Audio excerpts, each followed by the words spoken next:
Hello, and welcome to season 2 of the Catalytic Leader podcast.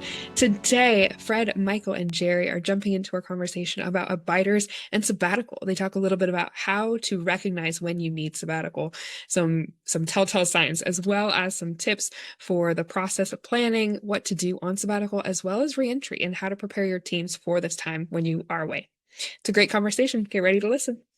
Hey, friends, welcome to the Catalytic Leader podcast. This is actually season number 2 and episode 1 of that season. We're really excited. In that whole first season, we just laid the groundwork for our Catalytic Leader tool, dove into each one of those. And now in season 2, we're going to really have a lot of interviews. We're going to bring in, kind of in a sense, additional voices and deeper perspectives on each one of those. So I'm Michael Guzman. I'm here with my friends, Fred Douglas and Jerry Davison. So give a shout out to these guys. And then, as always, we've kind of been starting off with, like, for the most part in our podcast, what's something new that you might share with our audience? So I'll go first since I'm asking the question. So, what I'm excited about is this new platform that we're recording on. So we had already recorded all of our episodes in kind of the old style, and then I found Riverside as a medium after the recording. So I published and edited all of our podcasts from season 1 in Riverside. But this is the first episode where we're actually recording live here, and it's a different format for us. And so excited about all of that. So, what about somebody else? Go for it. What are you excited about, or what's new for you? Fred, what's new? Actually, I've got a new pair of contact lenses in. We're trying them out. Apparently, my eyes have gotten better, so I've got a Oh, new, that's pretty a cool. better prescription. So we'll see how it works. You guys are a whole lot clearer in my vision right now. So That's hoping awesome. that helps physically and spiritually. I can see clearer that way too. That's really cool. Wait till you get your new hearing aid. Then you'll really be set. What? What? No, I sounds mundane, but I got a new Bible. Yes. Cool. I'm not trying to be super spiritual, but one of the things I It's started good. realizing is I am so tired when I do my Bible reading. I have a reading plan that I do, and I Hmm. do it on my phone or my computer. It could be the blue light, but I just think it's just so. I went out and got one with they call it giant print.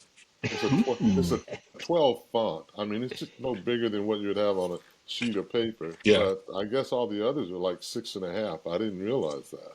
The red letter edition, all of that, and they call it the thin line, so it's not this big, Yeah. bulky thing. And it's so much easier to read. And I'm not exhausted after reading because I read about 5 chapters a day, in different Yeah. sections of the Bible.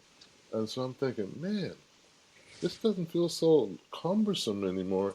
Because I thought, having this and just reading Yeah. here would it doesn't make things easier. It creates other problems. Yeah. Yeah, And I hear you. So that's Yeah. awesome. yeah, That's awesome. Really good stuff. All right. Well, here's where we're headed with today's topic is, we've got this catalytic leader tool, abider, equiper, and missionary. And today we're going to dive into the abider and specifically the topic of sabbatical. Jerry's getting ready, just days away from entering into a sabbatical. And I think it would be really, really helpful for pastors and leaders listening in to kind of get into the how, the why, and the what of sabbatical. So Fred and I are going to work through systematically and just interview Jerry during this time frame. So looking forward to where we're headed. So, all right, Jerry, days away from entering sabbatical, give us a snapshot. What led to kind of this moment and this season you're getting ready to step into? Yeah, my first foray into sabbatical was when I was pastoring in Tulare Mhm. some 20 plus years ago. Was feeling exhausted, burned out, wondering what, if I was even going to continue there. And good friend of mine, my regional pastor, said, "You know what? I think it's probably time for you to take a sabbatical." So did a lot of research with him. He gave me some resources, and so in the 20 years that I served in Tulare, I was able to take 2 sabbaticals. And I found Nice. them just incredibly life-giving. I saw them giving me the ability to move into a new season of ministry, Hmm. both in my own spiritual life, but productivity as well. And so when I took on this role as district pastor, just knew that that was a rhythm that I wanted to keep having. And so, Yeah. I approached our leadership here on the district level about putting in a sabbatical in my contract. I actually only signed a initial 3-year contract, so they said no, we can't do that.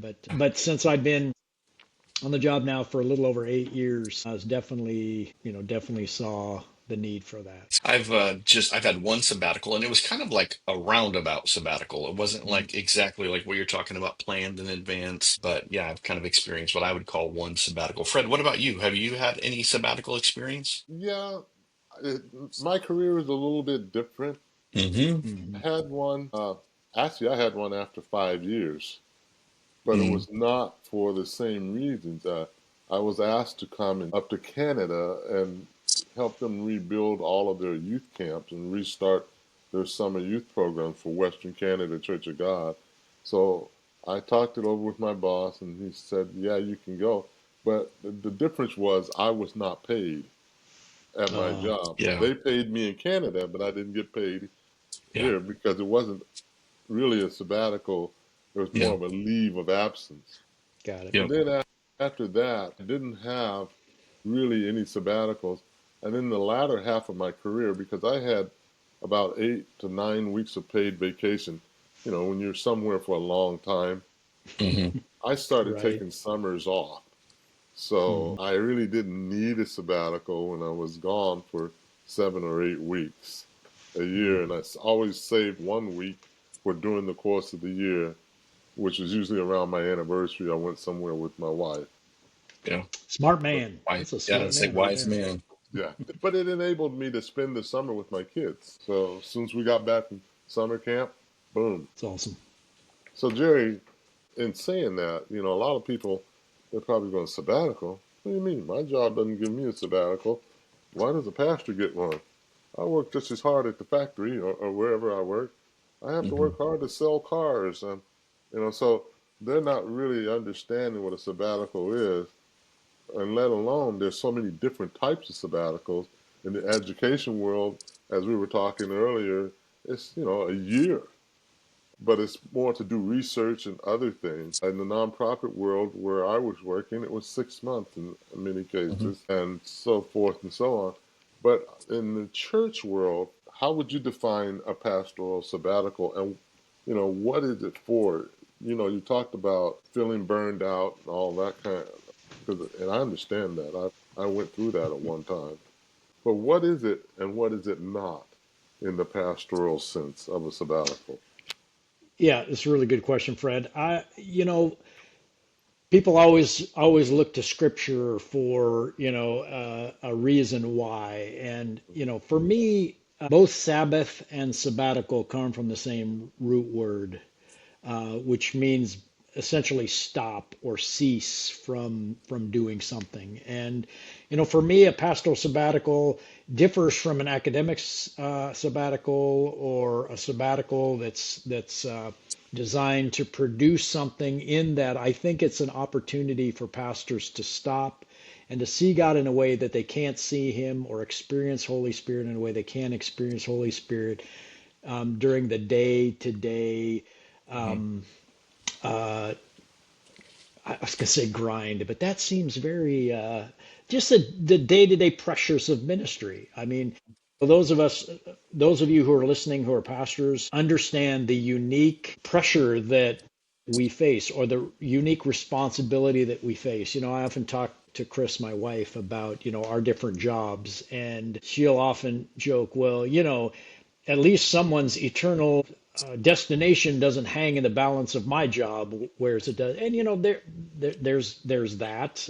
People who may not be in pastoral ministry may not really understand just uh, the feeling of responsibility that we have, both to shepherd the congregation, I mean, there's just the multifaceted thing. So I think, the difference between, let's say, an academic sabbatical or an industry sabbatical is just, again, the focus on stopping and experiencing Holy Spirit in a different way. Now, I'm sure we'll get into later some more because it's not just, stopping and sitting on the couch for 10 weeks or 12 weeks or whatever. There are definitely things that we do during a pastoral sabbatical, but for me, that's what it is.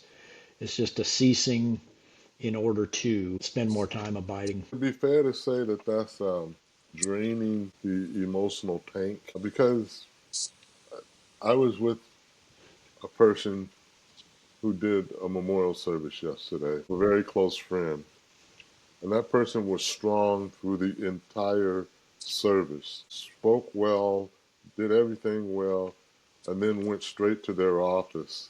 And I knew something was wrong. So I followed them into their office, closed the door, and that person just collapsed in my arms and began to cry. So, because it was a close friend, it's not like I'm just doing another funeral. But Right. in ministry, we are engaged with people that we are close to, and we're flooded. That's why they say pastors have PTSD. Would that be part of what you're talking about? Oh, absolutely. Yeah. It's refilling that spiritual tank for sure.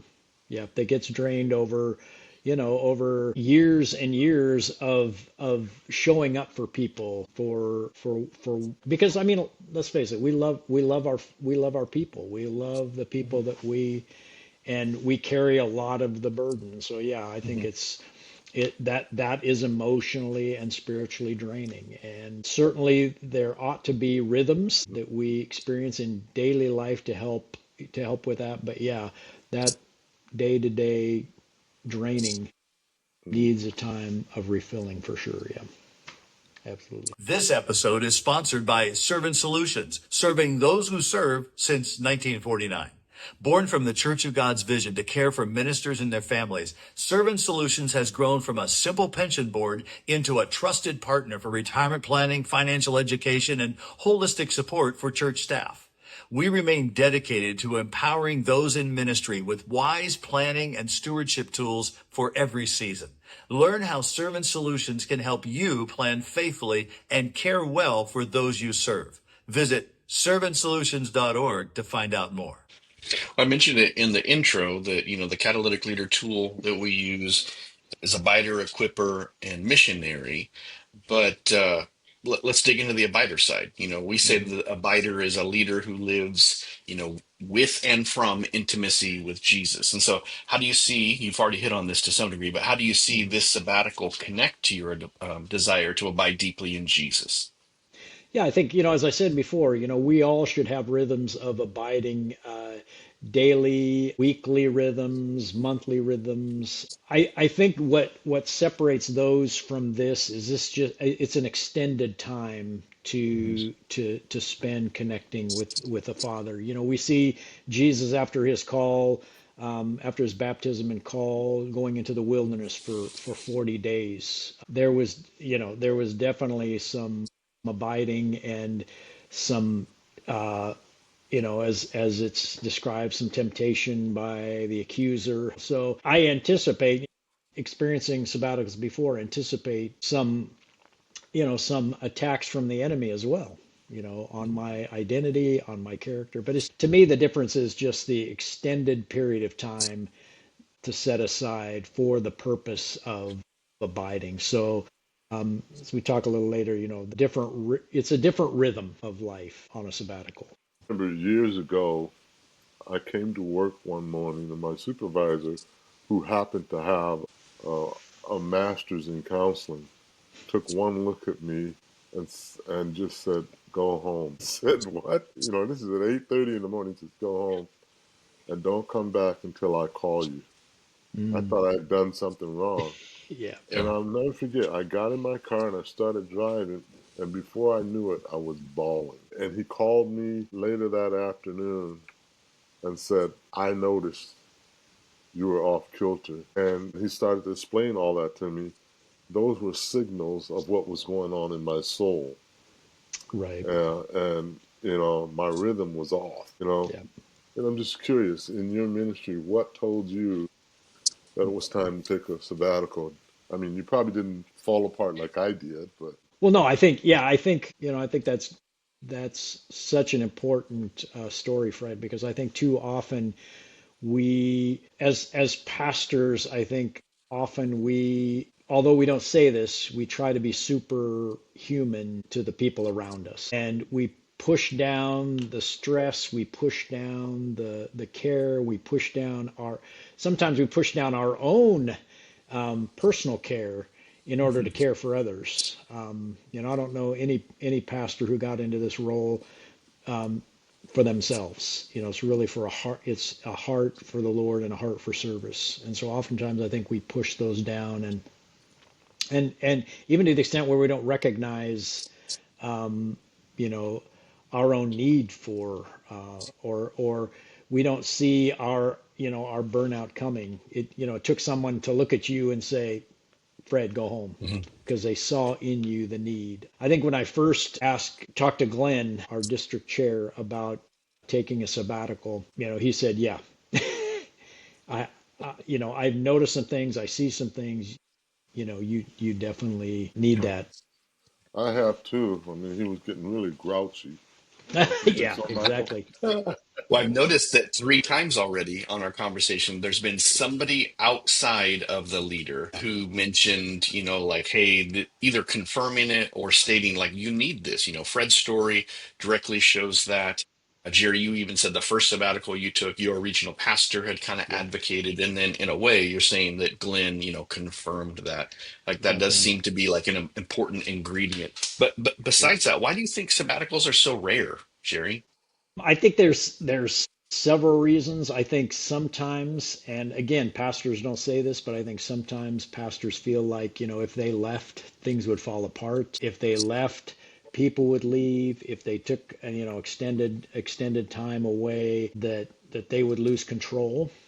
And, I think, to me, that's a great reason to take a sabbatical. I think too, the economics of it, the sheer logistics of Yeah. trying to find people who will fill the pulpit, people who will take on some of the administrative. A lot of our pastors are solo pastors.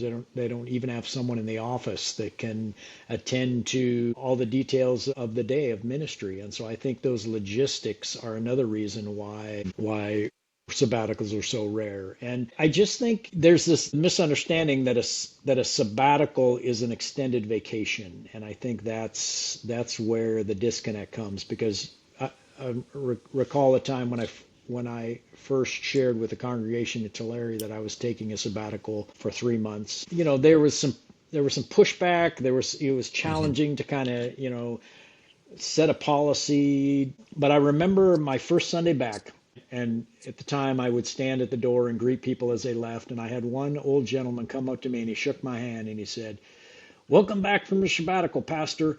I'm leaving on mine. I'll see you in 3 months." And he did not come back to the church for 3 months. And he didn't do it in a, "Oh man, I saw how it benefited you. You know, I'm gonna take one of these as well to Yeah. press into the Lord." It was just, dude, you left me for 3 months, so I'm gonna so leave you you give for me 3 months. And that's, payback. yeah, payback. I think that's that, there's that misconception that, Yeah.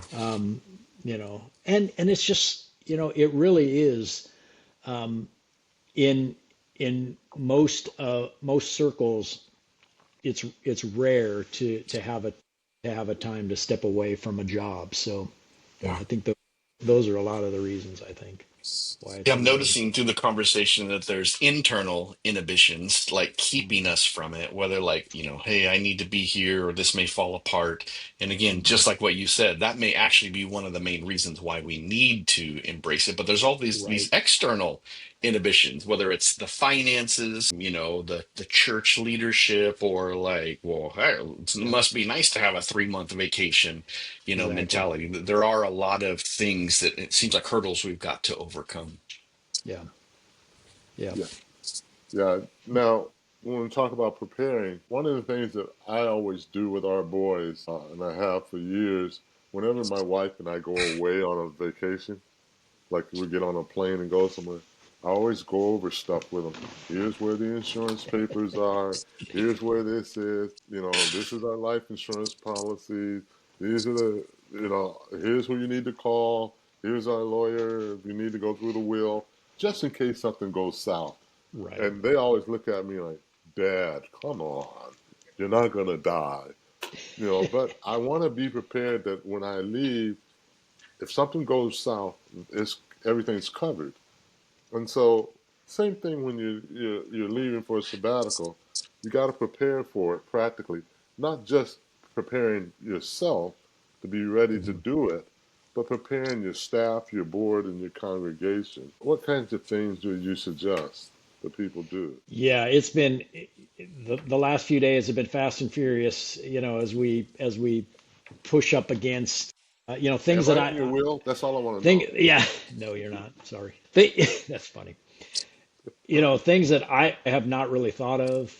Thankfully, I've got Paula in the office who, just yesterday sent me this huge email. Okay, I know, are you counting the days down? Which I'm not really counting the days down. I mean, I'm looking forward to it, but just a list of 6 things. Okay, thought about Mhm. this. Did you remember that? Did you remember that? And so I think, yeah, for those pastors who have staff, it's really important to,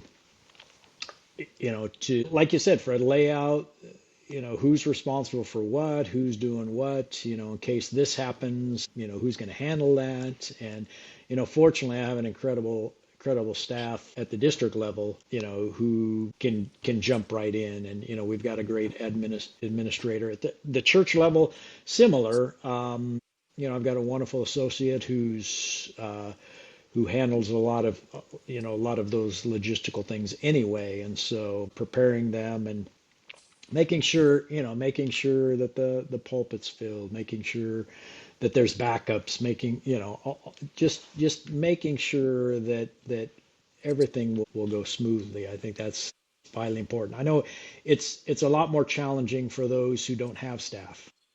Mhm. And I think that's where it's extremely important to have your board on board, Yep.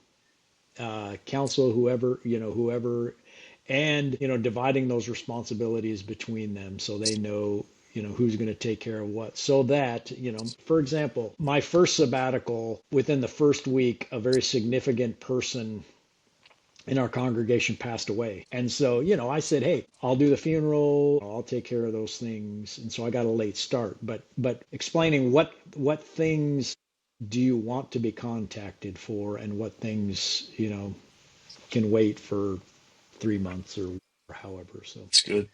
You've had 3 sabbaticals, let's, because you're getting ready to step into this. What were either globally some of the hurdles or obstacles that you faced, or maybe even you want to address it like specifically with this one? I'll let you kind of go. What do mhm. you think internal, hesitations and obstacles have you faced? And I'll be honest. One of the biggest obstacles is the fact that my wife now has been working for a company almost 30 years and has never received a sabbatical. So and I know the stress and the pressure that she carries on her job, and Hmm. so you know, with fear and trembling, saying to her, "Honey, I'm going to ask our association and the church for for some time away." That was a Hmm. legitimate hurdle that I had to get over. And thankfully Chris understands like we said earlier, the pressure of ministry, the weight that we carry. And so she was able to say yes. And so Yeah. even internally, no, we both work from home, so we have a rhythm where we get up, get ready, and then we both go to our corners, right? And I'm in my office, she's in her office, and we'll work, and then come together for lunch, and then go back to our offices, right? So that rhythm will change, and there's even some internal pressure in myself with, okay, we're going to get up, she's going to go to her office, and I'm you know I'm not. And so Yeah. there's some guilt there. We are made are we we're made to produce things, right? And Hmm. so part of my sabbatical will be some time, some seasons of not producing anything, and that's going to be that's going to be a challenge. I'm not writing sermons. I'm not you know So does that include the honeydew list then? You're on sabbatical from that too, or does it get bigger? well, thankfully I've got people for that. I'm not a handy guy, so my honeydew list is call the contractor and he'll take care of things, right? So I don't have a huge honeydew list. But yeah, so thankfully I'm good with that. But just yeah, that internal pressure. And then, you talk to people about a sabbatical. So I was sharing with a group of guys that I play golf with who are all in the car business, and I shared, yeah, I'm getting ready to take a sabbatical, and they're like, how do I get that job, right? We never got a sabbatical in the car business, right? That sounds. So there's that, internal feeling of guilt. Okay, yeah, they worked hard. Yeah. They don't. So there's that. I don't, fortunately, my personality is one that I can step away. I not feel Guilty. like, yeah, well, guilty on something, but know that there's that people can handle anything that comes, right? I mean, I'm in a Yeah. great position where again, I've got a great staff team, Glenn at the district level, Nikki on the church level. We've we've worked in such a way that I know they're gonna handle it, right? I can walk away from that and walk away for a few months and know that things aren't gonna, well, they may blow up, but Now there's people. you've already kind of in bits and pieces on various questions we've asked you talked about your church or church members and how Hmm. they responded. But if you were to make a bold statement across the board, how would you say a church typically respond when you first introduce the idea of being Mm. on sabbatical overall? I think the typical response is either no way or we don't understand this. We don't see this very often, so we don't get it. So there's no Hmm. great cloud of witnesses. There's a small band of witnesses who have Yes. taken sabbatical and who have written some incredible articles on why it's Yeah. important and why you should. But yeah, those things, I think those resources need to be more widely distributed for sure. I'm definitely a witness and an advocate for pastoral sabbatical. Hello, everyone. My name is Lorenzo Peterson, affectionately called Pastor Zoe, and this episode is sponsored by Warner Pacific University, founded by the Church of God in 1937. We are raising students to have Christ-centered leadership and service. And our motto here comes from Jeremiah 29:11. Of course, that talks about purpose. And our own logo, WP, stands for with purpose. And listen, we are igniting a flame of purpose that can never be extinguished in our students, and we are very excited about that. And we are inviting you, pastors and community leaders, to re-engage with Warner Pacific University as we continue to raise up leaders to go out and do God's bidding in the kingdom. We are shaped by this movement's values. Our shared story, 90 years strong, is simply this from the old hymn: because he lives, I can face tomorrow. Because he lives, all fear is gone. Because I know who holds the future, and life is worth the living just because he lives. For more information about what God is doing at his university, you can go to our website, warnerpacific.edu. God bless you. Good. Yeah. All right, we've done a lot of kind of global picture on sabbatical, a lot of preparation, the conversation. What about like some of the details? So you're getting Mhm. ready to step into the sabbatical. You've already talked about sabbatical both at the Sabbath at the weekly level and sabbatical at this kind of longer extended time is about ceasing. What Mhm. are you planning to kind of not do during the sabbatical? Yeah, a few things. Number one, the constant pressure to check email and make sure that everybody's Mm. taken care of. I will not be doing that. So I'll set my email on, that I'm on an extended leave, and if, this is an urgent matter, contact so and so. Contact Fred. No, no, no. Contact Michael. If I contact Fred, he's gonna cause me more problems when I get back. Yeah, But no. he's going to make So more work. yeah, right. I'm just saying, You're Fred. gonna get a burner phone, right? Turn your phone off. That, that's for sure. Yeah. So not check email. Yeah.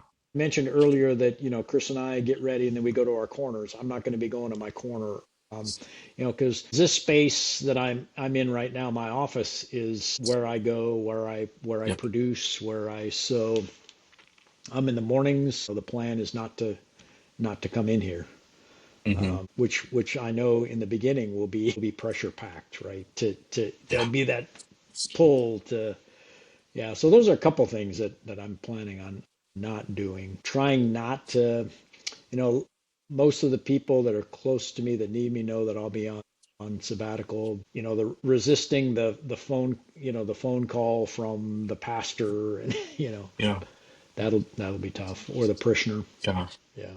I think that's interesting that you're talking about, I normally go to this corner, and you're right. Like the spaces that we have are Hmm. set up for purposes. And Yeah. it's like, just I'm thinking about a sanctuary. When you walk into like a beautiful kind of older sanctuary, there's something sacred, like, the spirit being here. And I think there's a spirit there in that room in that same way. And I'm not trying to be negative spirit Sure. but Yeah. yeah, there's just this place is for producing. And it is interesting that our physical location can be a part of that. That's great. Now, Jerry, we know you're not going to take the schoolboy approach and sleep in because now you're on summer vacation. But what are some of the practices or environments or experiences that you're hoping to have while you're on sabbatical?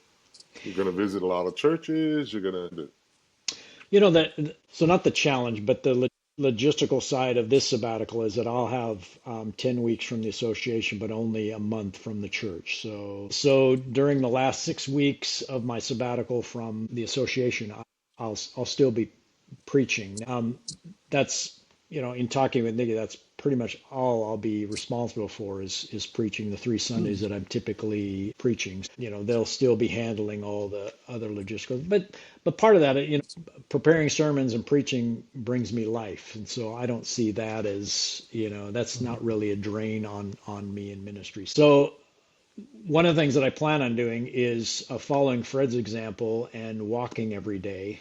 So getting out of my Nice. home. So instead of coming in my office, I'll get out and be walking in the neighborhood. It's opportunities just to be in nature, spend time with the Lord in that way.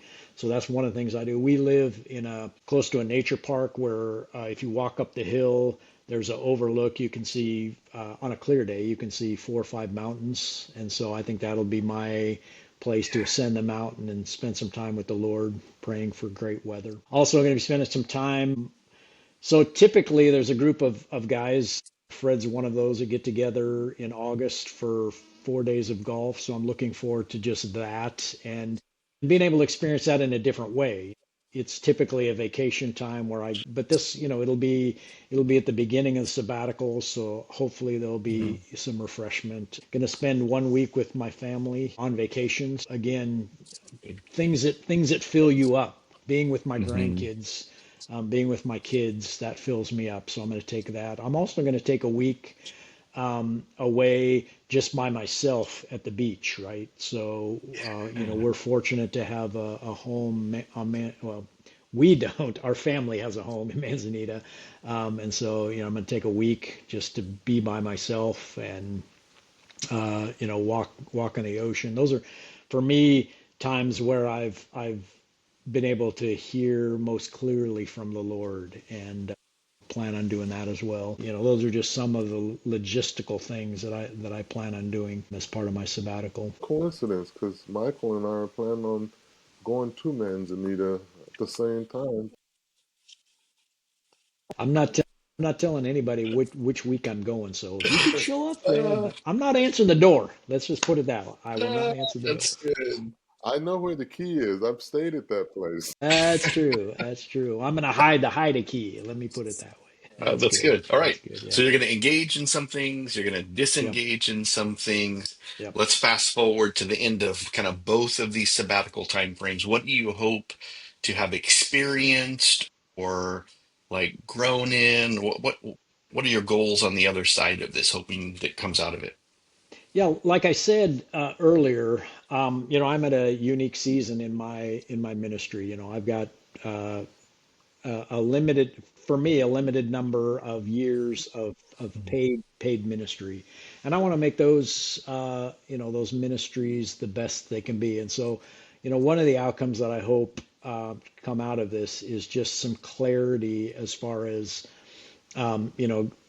direction for both the district and for the church. We've been in a fairly difficult discerning process with the church. What is God's plan for the future? And hopefully will come out of that just some more clarity as to my role in what the next season is for both of those arenas. So I hope to come back just refreshed with a new sense of hope and purpose. I think part of the thing that reminds me that I need sabbatical is that there is, Fred alluded to it earlier, there's just some cynicism, and I wouldn't say it's lack of hope or trust in God, but there's just like, I don't see a Yeah. clear path. And when you're in the day-to-day grind of ministry, the day-to-day blessing of ministry, it's hard to see to see beyond just the urgent. And so I'm hoping to be able to step away and get a better picture of God's plan for both of the arenas that right now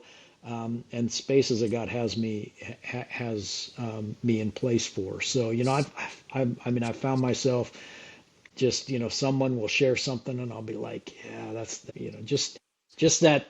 And it's because, and I know it's just because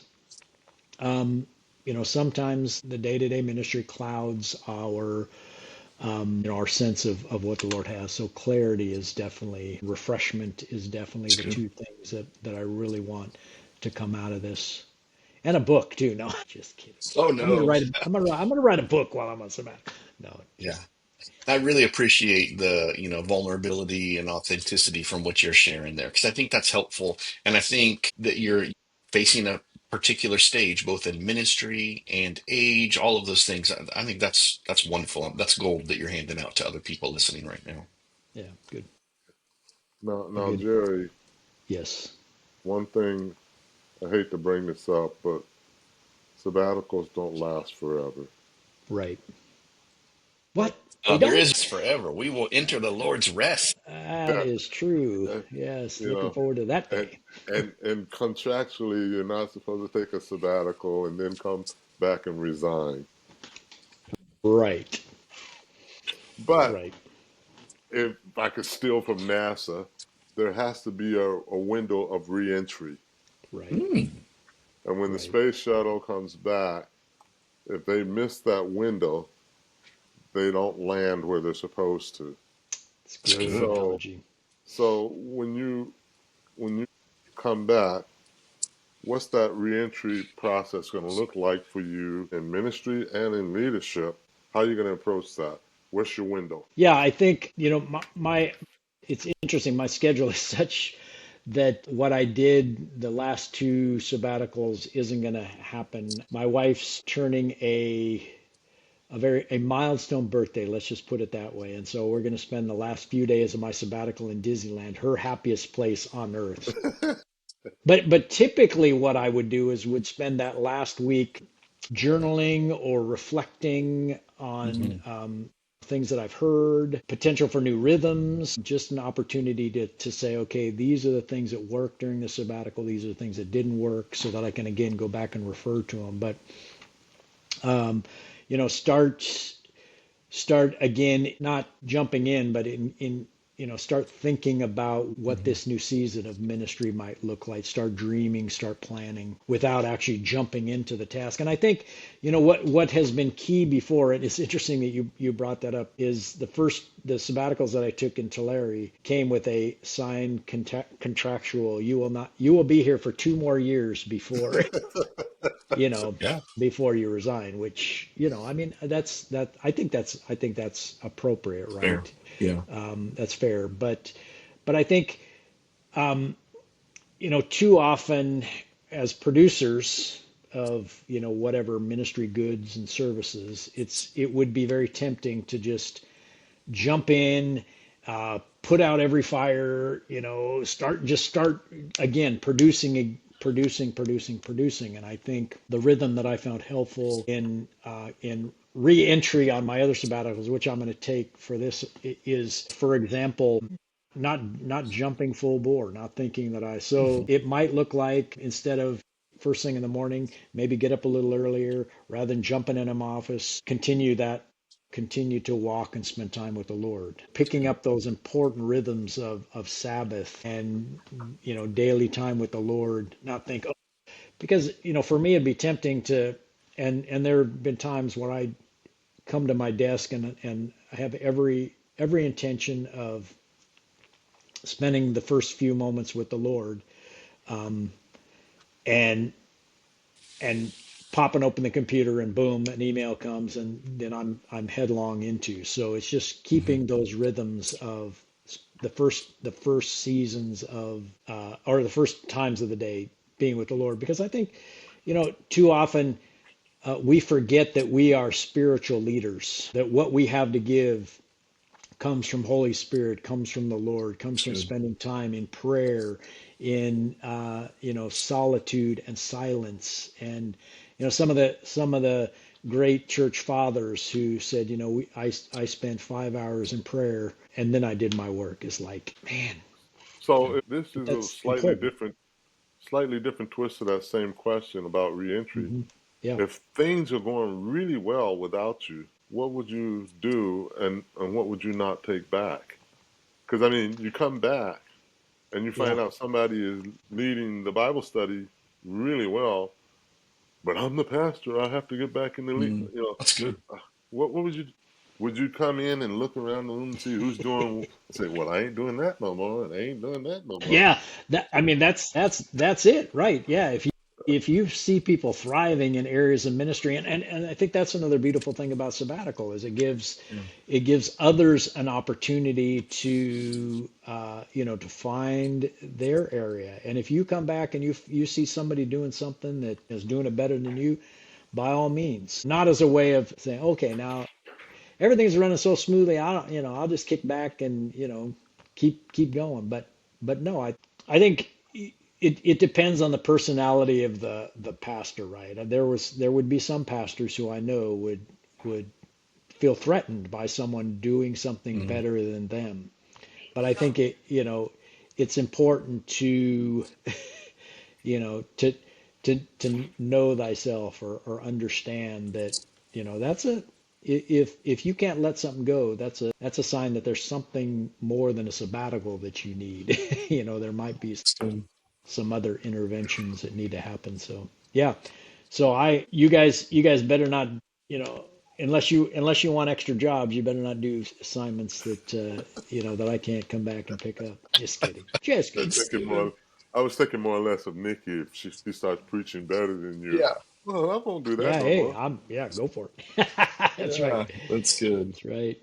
Yeah. Gary, I know So that we've got pastors of all ages and stages, listening to this. Besides your mom, you had mentioned she's one of our podcast fans. What would you say to a pastor who is, trying to discern, do they need a sabbatical? And then, like, is it possible?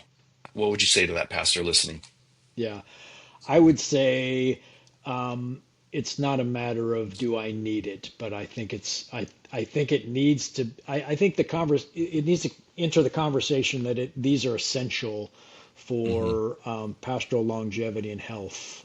So I would say, if you've been in ministry in a position for 6 to 7 years, you need Yeah. to begin planning a sabbatical. And if they say, well, I don't have the people resources, or I don't have the financial resources, there are all sorts of opportunities for grants that people can get.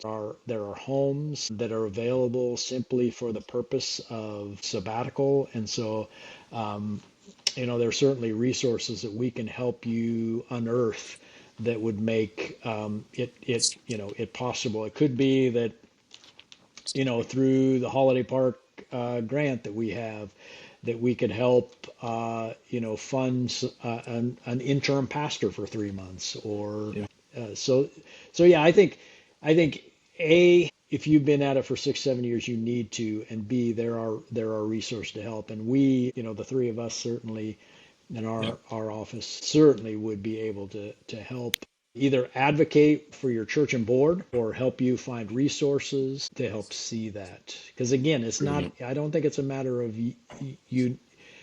do I need this? I Yeah. think it's, and, we really haven't talked, and I know our time's going away, but I think it's not only for the pastor's benefit, but I think it's for the church's benefit as well.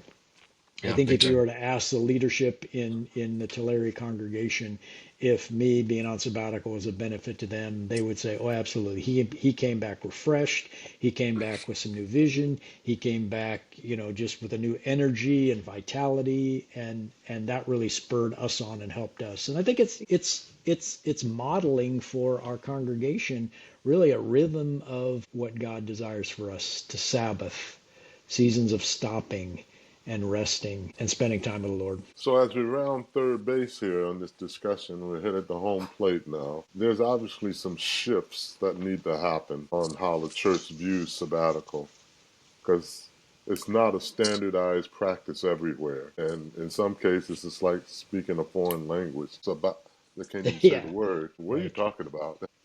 So, how would you like to see that shift happen among our churches, not just as permission for rest, but as a pathway for transformation? Yeah, I think it's important for those of us in district leadership to speak well of of sabbatical. Hmm. One of the things that I plan on doing is for the connection and even on the website, just some sabbatical reflections and to just again remind people of the benefit of that. I think we need to talk about it more. We need to make it more normative in the church. We need to be able to, as leaders, provide resources and like we were saying, resources and information about the Yeah. importance of sabbatical. Not just, again, not just talking about, okay, my pastor is burnout and they need a sabbatical, but how can we prevent pastoral burnout? I think Yeah. sabbatical is an So important more of a tool. proactive stance Exactly. versus Exactly. reactive. Okay. Absolutely. Yep. Love it. All right, Jerry, I know we've hit on sabbatical from a ton of angles already. Any final Yeah. thought at all that you want to share that you feel like we haven't hit on yet, or just a final word of encouragement you want to punctuate? No, I think just again, I think if if you are a pastor, the burden that you carry for the people that you minister to. And I know sometimes the need to produce, the need to be in control, those kinds of things can keep you from even thinking about it. But I think if you think about it from the care perspective, you care for these people, you love these people, and they deserve your best. And I think rhythms, as we've talked about, daily rhythms, weekly rhythms, monthly rhythms, seasonal rhythms, and I think adding to that an every 7-year cycle of taking time to stop. I think adding to that will you'll be giving your best to the people that you care about. So Mhm. I'd say go for it. Love it. Well, hey, thanks for listening in to the Catalytic Leader Podcast. We believe that leaders today that are going to pioneer and develop a Jesus-shaped landscape in the places that they're planted are going to need to be leaders who know how to abide, know how to equip others, and know how to be missionaries in the local context. So thanks for listening in. Hey, come west, young man. Come west, young woman. If you're sensing a call to join the work of pioneering and developing a Jesus-shaped landscape in the Northwest, we want to hear from you. Whether you're a pastor, a leader, a church planter, simply curious about how God might use you here, take the step. Visit chognorthwest.org/come west and fill out the form there. Let's dream together about what God can do through you in the Northwest. That's chognorthwest.org/come west. Come west.